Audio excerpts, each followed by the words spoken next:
kurebera hamwe uko ChatGPT wayifashisha ugakura amafaranga mu gukora ama website atandukanye.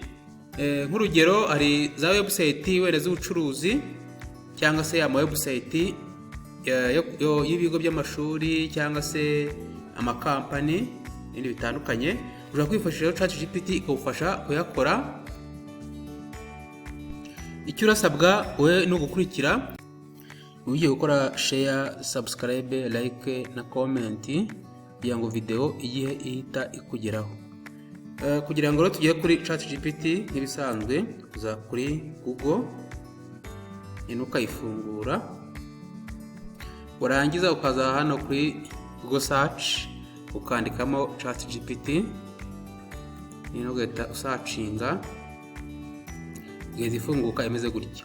Yari ubwa mbere uhita ubanza gukora kwiyandikishaho ugakora registration. Urena ningera hano tuvuge nashaka gukora wenda website ya automatic quiz y'amakwiz nyine yikosora iri y'amakwiz yikosora. Ndetse nandikamo generate cyangwa se ushatse wabandika no mu Kinyarwanda ukabanza wasuza kugira ngo ChatGPT ije kugufasha neza. Nayo ugomba kwibaza neza. Wenda nk'urugero ushobora kwibaza mu Kinyarwanda ukayibwira ati ukabanza wayisuhuza, mwiriwe neza, mwiriwe neza, ugategereza ubona ko nayo irahita insubiza izimenya ngo mwiriwe neza bitese. Rero nanjye nkahita nyibwira ko bimeze neza, bimeze neza, bimeze neza, ugahita wongera ugasacinga. Ni byiza cyane, ubona ko ndi gucatinga nayo ni byiza cyane. None uyu munsi urashaka ko tuganira kuki, tugakora niki? Ngiye kwibwira ati nshaka gukora website, nifuza ko mfasha gukora website ya automatic quiz cyangwa se ushatse wakandika quiz ikosora ya quiz ya automatic quiz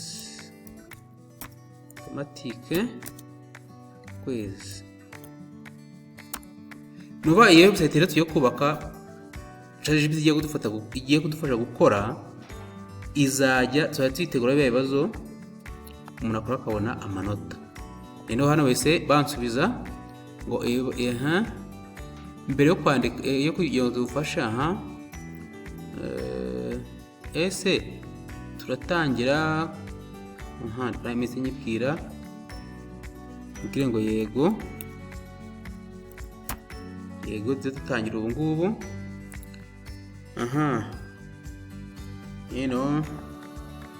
Nkanda hano insubize. Urabona ko igiye kwita imfasha, igiye kuma kode tubuze kwifashisha nkora iyo website ya automatic quiz. Ndategereza ibanze inkorere amakode. Nuva ubu byaroroshye rwose, ntabwo ari ngombwa kugira ngo ibintu byose tubyikorere. ChatGPT igomba kudufasha cyangwa se n'izindi AI, reko ama AI yamaze kuba menshi. Ariko ChatGPT iri ni imwe mu z'ingenzi, ni imwe muri AI zikora neza cyane. Rwose ubu uriyicarira gusa kuba aya makode nagombye kuyandika, ariko ChatGPT iba yabifashijemo ikamfasha kuyakora. Yeno nkahita nyakopiya. Ndaza rero nze hano kuri copy ahandi ho gutya nyakopiye. Ngende ndaza hano nzacinge notepad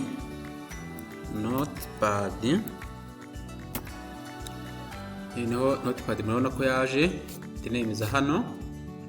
Ntegereze akanya gatoya banze ifunguke. Notepad urabona ko yafungutse, leta pastingamo za kode. Noneho ndangiza nze hano kuzisevinga, ndahita nkanda hano kuri save as. Noneho nindangiza ntegereze kanya gato. Noneho mpite nza hano nandikemo wenda automatic quiz, niko system yanjye nagiye kuyita. Reka nyite wenda automatic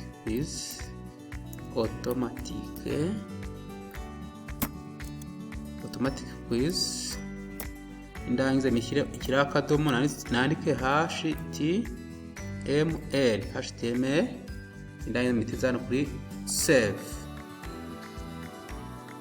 Bimaze gusevinga uhita ugaruka hano, cyangwa se washaka ukaza hano ukemeza. Noneho ugahita uza hano kuri quick access bite nyine hano wasevinze ya code yawe. Ndahita nza hano nze gutya, mfungura hano kuri open with Google. Hano uraza ugahitamo hano urafungura ya website yawe. Ibi nkwibutse ko nta nubwo bisaba megabyte rwose, ibikora iri off. Niyo nangizite ukandaho gutya. System yacu imaze ni ibibazo birimo. Noneho hano uraza nyine ubikore nk'ibisanzwe. Hano ukore nk'ibisanzwe. Noneho ugire gute submitting, uhita ubona amanota. Ubona ko hano bisaba amanota. Banambwira ko nize gute naferinze, nemere kongera gute, nemere kongera kugerageza. Ariko nk'ibisanzwe reka duhindure dukore indi website kuryo birasaba kugira ngo winjizemo ibibazo. Dusubire inyuma. Leta ngaruka hano kuri ChatGPT. Hano leta ngaruka muri ChatGPT shyiramo code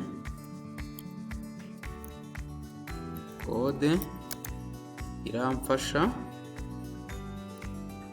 ziramfasha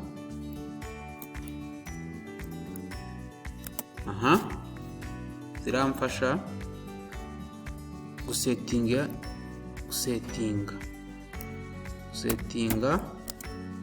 ibibazo. Ugahita uza hano uzacinga, ugahita yongera ikaguha andi makode mashyashya. Urabona ko iri kuyageneratinga, urategereza ariko banza yarangiza. Ubwo yaranje kuyageneratinga, leta nza hano kuri copy, nyakopiye nongeye kuyapastinga muri notepad. Ndabanza nyasibe nshyiremo aya ngaya. Ndahize mite nza hano kuri saving. Noneho mite ya kureba hano uko bimeze. Ndahita nkanda hano rebe update. Ndahita nza hano nyifungure muri Google bisanzwe. Ntegereze rebe update. Ubona system ukuntu imeze gutya imeze. Noneho hano ni umunyeshuri azajya yinjirira, cyangwa se umuntu wese ugiye gukora iyo quiz azajya yinjirira. Noneho hano ni admin, niwe uzajya winjira ugiye gushyiraho ibibazo cyangwa ugiye kureba amanota abanyeshuri bawe bakoze. Ndahita nkanda hano kuri admin. Hano ugiye kumbaza username. Reka nsubire rero kuri ChatGPT kugira ngo bampe username kuko ntabwo nabashe kuyibona. Leta nza hano mbwe ChatGPT ko igomba kumpa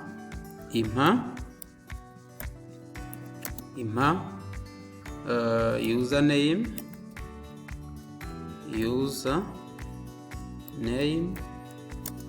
na password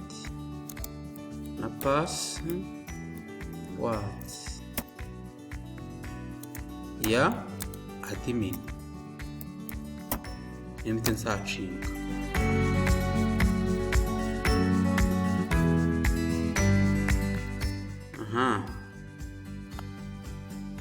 ndategereza.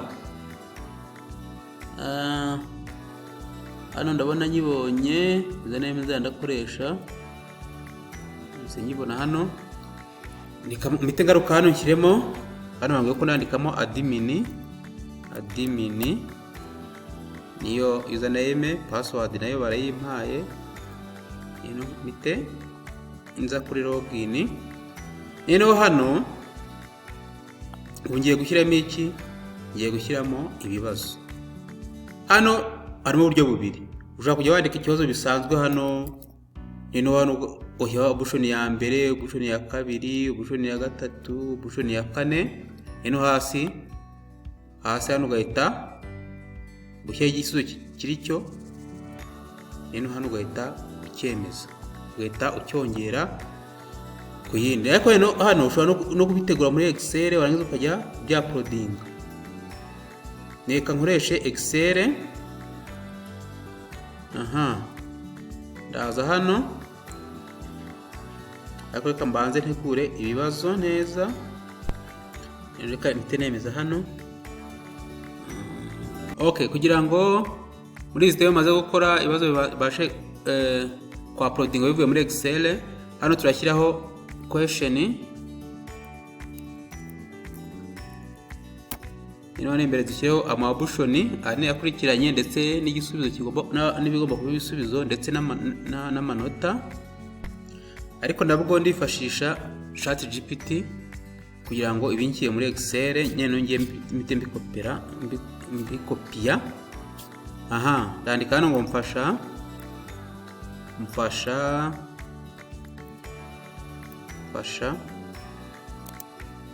gushyira muri Excel, gushyira muri Excel ibi bikurikira. Leta mpestinga ibibazo nateguye hano nyamite. Ndangiza leta mbikopiya rero mbijyane hehe, mbijyana mbishyire muri Excel. Okay, kaze namite pasting hano. Ndangiza. Sorry.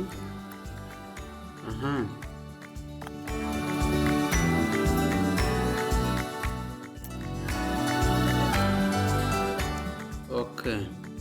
Bano ko ndangije ku pastinga. Hano ndashyiraho option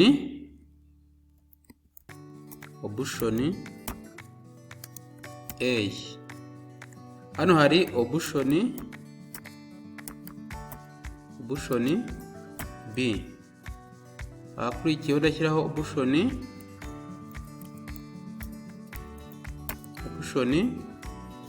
C. Hano ndashyiraho option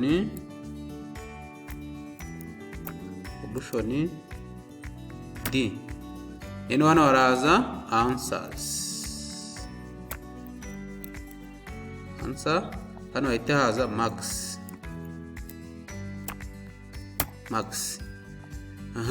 Nero nuvuga ngo hano ubwo hano igisubizo kiraba aho hano option ya B niyo yabaye igisubizo hano. Urosubiza B niyo wabona amanota ngahe 2. Ubwo reka dukomeze neno mu kanya tubereke uko wa uploadinga muri iriya system yacu tumaze gukora nonaha. Uko twayikoze ko izajya ijya bibazo yifashije Excel, cyangwa se ushobora no kugira no kubishyira mu buryo busanzwe, ariko Excel niho biba byoroshye cyane kuko bitebigiramo icyarimwe. Nyene iyo urangije gusettinga bino bibazo muri Excel uhita usevinga.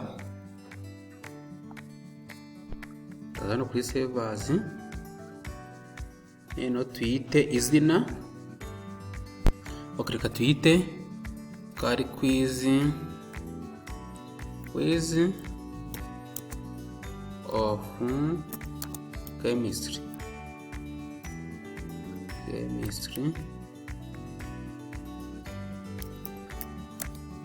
number 1.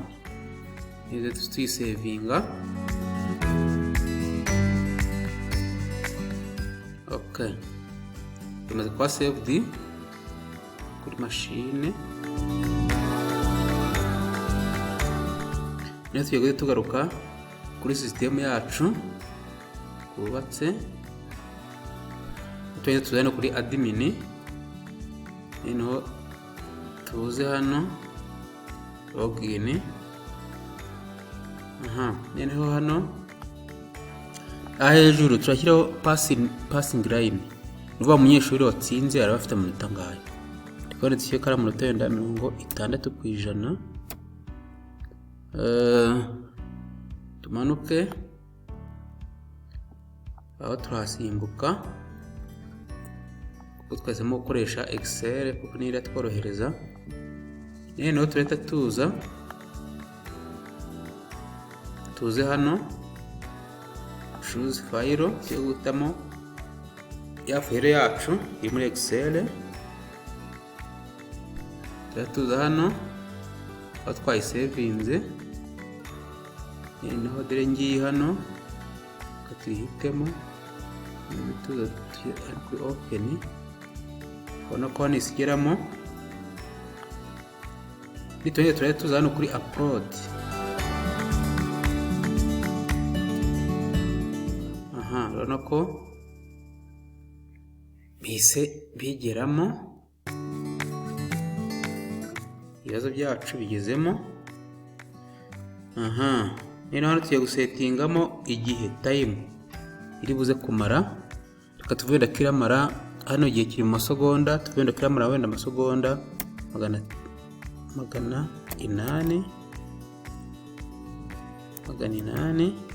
Noneho tugira gute tubanje gusetinga, ariko hano ushobora kuza ibibazo kugenda bisiba, nta kibazo, byose biremewe. Kongera ukareba neza ko ibyo washyizemo ari byo wari ukeneye, byaba atari byo ukagira gute ukabisiba ugasigazamo ibyo ukeneye. Wenda nk'urugero ushobora kuza wenda ukareba ukavuga ati wenda iki ngikuyemo. Ya 18 burasigayemo 17.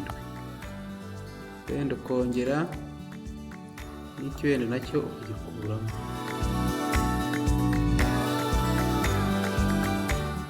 Hasigaye 15. Reka n'iki nacyo ngikuremo, hasigare 15. Hasigaye 16. Okay, ubwo noneho kuko buri kibazo gifite amanota 2, ubwo araba ari kuri 30. Ibi birangiye rero turabwinga dusubire inyuma turebe uko umunyeshuri azasanga bimeze. Umunyeshuri azaza yinjire hano kuri student, inasange azasome, abone ko yemerewe gukora inshuro 2. Passing line na amanota 60. Nagiye gutangira asubize. Ikibazo cya mbere cyaje. Aho cyaza ahubwo arabanza akande hano kuri start kuko ari mukwereka. Ubona ko igihe gitangiye kubara. Noneho leta za hano how do you calculate variance of element. Noneho agenda ahitamo, reka guhitamo nsoma, then akande kuri next, haza ikindi nacyongera ahitemo. Ubona ko nayo kujya bagenda batwereka ikibazo tugezeho. Come formula of hano genda hitamo. Hano bamubaze ngo what is chemical formula of calcium oxide. Akomeze ngo how is chemical formula of aluminum oxide. Nayo azahitemo akomeze.